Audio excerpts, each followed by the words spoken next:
Hello, আসসালামু আলাইকুম। জি, ওয়ালাইকুম আসসালাম। আপনি কি আরিফ এন্টারপ্রাইজ থেকে বলছিলেন?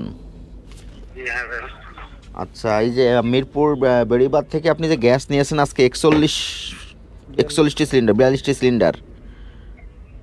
কোথায়? আপনার প্রতিষ্ঠানের নাম কি? মনোরা টেডার। মনোয়ারা ট্রেডার্স থেকে 12 কেজির 42টা সিলিন্ডার নিয়েছেন না আপনি আজকে? আপনাকে তো জি, নামিয়ে হ্যাঁ। দিয়েছে। হ্যাঁ, আচ্ছা। ওইগুলো আপনি বিক্রি করবেন, স্টক করবেন না, ঠিক আছে? না ভাই, আমি সেল দিয়ে দিচ্ছি সকাল থেকে এই পর্যন্ত, না হলে 20টা সেল হয়ে গেছে। ও, কত করে বিক্রি করলেন আজকে? ওই বিক্রি করতেছি 1800 টাকা। ও, আপনি কিনেছেন কত করে এখান থেকে? মেমোটা দেখতে হবে ভাই। আপনি কিনছেন, টাকা পরিশোধ করছেন, আপনার মনে নাই? মেমো দেখতে হবে, খেয়াল নেই তো। মেমোতে যেটা লেখা আছে সেটা অনুপাতে তো আপনি বিক্রি করেন নাই, বা আপনি তো সেটা অনুপাতে কিনেন নাই।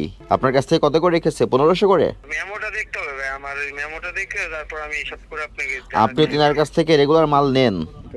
বলে দেন যে 1300 করে নিছেন। আপনি কি 1300 করে নিয়েছেন? জি না, 1300 করে না, একটু রেট বেশি পড়ছে আর কি। রেট বেশিটা কত পড়ছে? আপনি শুনতে পাচ্ছেন কি বলছে? এই কাজ করছেন কেন? এই মনে হয় অল্প কিছু টাকা বেশি পড়ছে, আমি দেখতেছি ভাই, আমি আপনার দেখে আমি এগোচ্ছি। আচ্ছা, কিন্তু আপনার তো রসিদ করছে 1300 টাকা করে, আপনি কিনছেন বেশি দিয়ে কিন্তু রসিদে লেখা 1300 করে। এটা কেন লিখলো বা কেন এই রসিদ আপনি নিলেন? উনি আমাকে বলেই দিছে যে গাড়ি ভাড়াটা দিয়ে দিতে হবে, এই কারণে। ঠিক আছে। ঠিক আছে, ওকে, আপনি এটার সঙ্গে দায়ী আসলে। আপনি সরকারি নির্ধারিত মূল্যের বেশি মূল্যে গ্যাস সিলিন্ডার বিক্রয় করবেন না। বিক্রয় করলে আপনার প্রতিষ্ঠান বন্ধ করা হবে। আচ্ছা আচ্ছা ভাই, আচ্ছা। তা আপনারা তো সবই মিথ্যা কথা বললেন। মিথ্যা কথা বলছেন তো।